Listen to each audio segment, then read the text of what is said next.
Hello, I'm Niranjan Takle. I'm a professional journalist. I'm an engineer by education and I am a journalist by choice.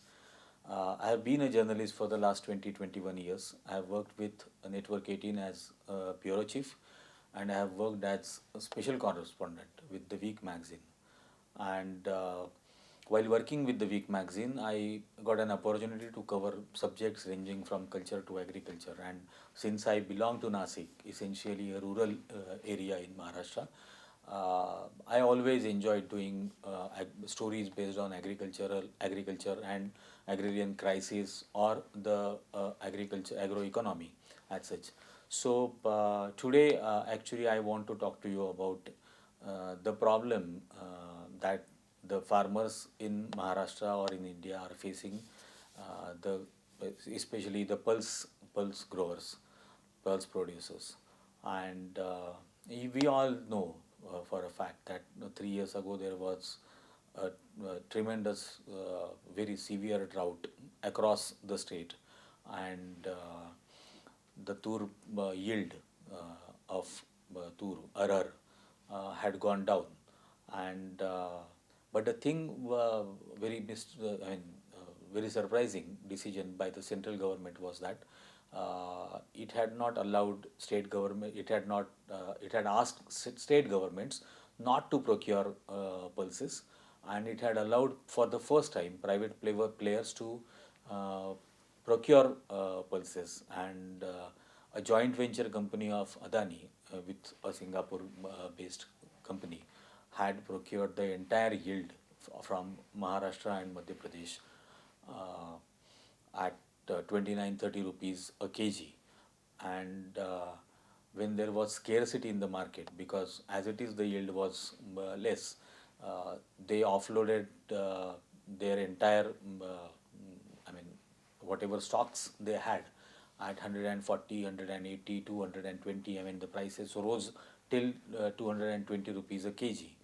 And that's the year when the Prime Minister Narendra Modi went to Mozambique and signed an agreement with the Mozambique government that Mozambique will supply 1,25,000 tons of arhar to India every year.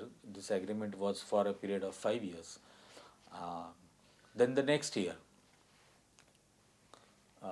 the farmers had sown pulses because the monsoon was good and they had realized that it's a crop which is giving good yield, and essentially arhar is a drought resisting crop, so it grows in huge quantities in across the regions of Marathwada and Vidarbha in Maharashtra, and the total yield, that amount of the total yield that the state government announced was 20 lakh 33,000 tons, and but uh, since private players were also allowed to import arhar, they had already imported arhar from countries like Mozambique and Canada, and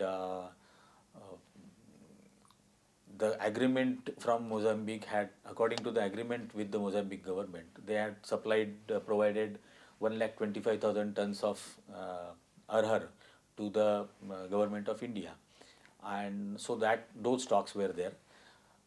The production cost calculated by the central government of arhar was at 6,240 rupees a quintal, and the same central government announced an MSP, minimum support price, of 5,050 rupees a quintal. That was 1,190 rupees lesser than the production cost for every quintal. So for every ton, it was 11,900 rupees lesser than the production cost. So essentially, 11,900 rupees is the amount that the farmers were going to give back to the government. So that's a reverse subsidy. And if you calculate 11,900 rupees into the total yield of 20 lakh 33,000 tons, it amounts it amounts to almost 14,000, around 1,492 crore rupees. And That is the amount of reverse subsidy that only Arhar producers from one state were giving to the government. If you put together similar calculation with five other crops like rice, paddy, or sugarcane, or onions, or soybean, then it would amount to over 1 lakh crore rupees uh, in that year itself. And that is the kind of reverse subsidy that the farmers from one single state were giving to the government. And I mean, I just cannot imagine the situation, what must have been the situation across the country, because the same government, Modi's government, had allowed to import wheat at 0% import duty, and that made the farmers from Haryana and Punjab suffer like anything. I mean, that crashed the prices of domestic produce in India, and even those producers suffered.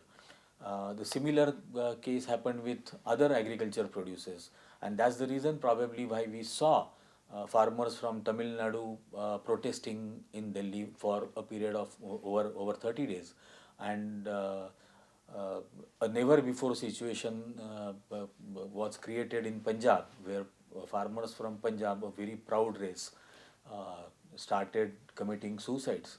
But that is all because of the completely wrong